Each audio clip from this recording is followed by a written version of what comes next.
toza bongo na koko ping pong azalaki pe parmi baami ya Pululu pardon parmi baami ya Pululu oui koko ping pong ko expliquer biso Pululu azalaki ndenge nini na yo.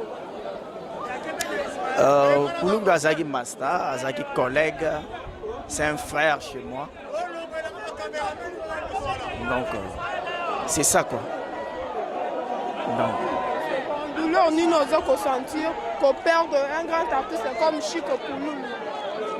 Qu'est-ce que vous ressentez en fait? Bon, ça fait toujours mal hein, depuis le message à Kiti Lelo. On m'a plus ceux qui n'ont pas un cercueil. Un mon homme a lokola. Les ando te font na sutu kananga. Un mon homme a lokola zane quelque part.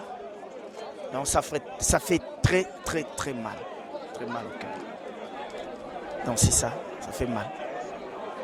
Okay, merci beaucoup Coco Ping Pong. Merci. Ok.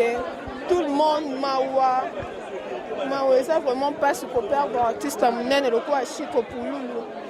Tout le temps un mouvement, Banakin Bayeko l'artiste on a bango, il y a plein de gens basati. Donc moi écoute yo lo besate pas si penza.